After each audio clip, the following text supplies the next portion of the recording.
গঞ্জের আনাচে কানাচে লক্ষ্য করা গেল প্রবল ব্যস্ততা। তিনি আসছেন। সারা শরীরে দুরারোগ্য ব্যাধি নিয়ে দাঁড়িয়ে থাকা হতশ্রী গ্রামটাকে কারা যেন রঙিন আচ্ছাদনে ঢেকে দিতে চাইল। চারিদিকে সাজো সাজো রব, গাছে গাছে রঙিন পোস্টার, পতাকা। তিনি আসছেন।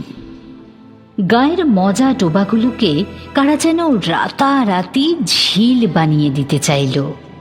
দাঁত বের করা রাস্তায় মোড়াম বিছিয়ে রোলার চালিয়ে কারা যেন রাতারাতি রাজপথ বানিয়ে দিতে চাইল।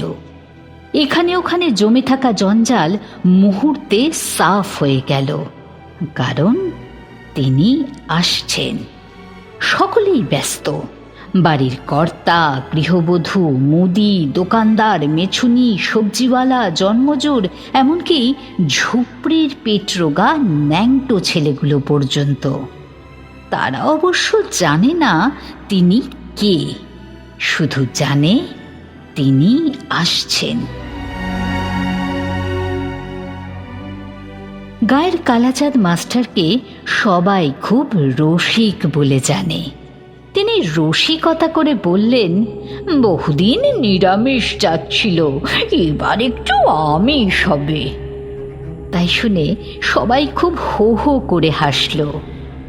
শহর থেকে বাবুরা এসে মাপজোক করলেন। বাঘের মতো কুকুর এসে শোকাশুকি করল। গায়ের পূব দিকের মাঠে বাঁধা হলো মস্ত বড় মাচা। গাছের মাথায় লটকে দেওয়া হলো বড় বড় চোঙা। ছেলে থেকে বুড়ো সবাই হাঁ করে দেখতে লাগলো কাণ্ড কারখানা। তিনি যে আসছেন। ইতিহাসের শিক্ষক নিকুঞ্জবাবু শুধু একবার বলেছিলেন, সব বোগাস। কথাটার অর্থ কারো মাথায় ঠিক সিঁধ হয়নি, নইলে নির্ঘাত তাকে একঘরে হতে হতো। অবশেষে এলো সেই দিন। সমস্ত গ্রাম সেই মাঠে গিয়ে হুমড়ি খেয়ে পড়ল। তিনি এলেন রথে চড়ে, হাত নাড়তে নাড়তে।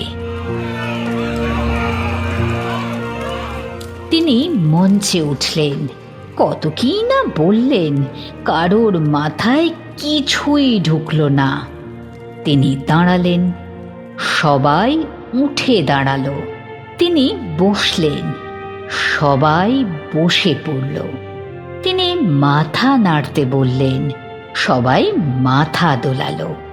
তিনি হাত তুলতে বললেন, সবাই হাত তুলল।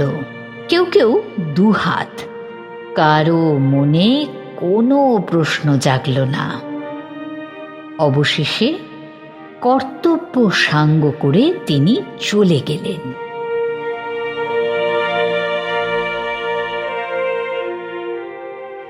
তার কয়েকদিন পরে গায়ের রাস্তা আবার দাঁত কপাটি বার করল। গায়ের ডোবাগুলো আবার হয়ে উঠল মশা মাছির আড্ডা। দেখা দিল মহামারী, মৃত্যু মৃত্যু। সবাই ভাবল এমন বিপদের দিনে তিনি আসবেন। তিনি আবার আসবেন, তিনি নিশ্চয়ই আসবেন।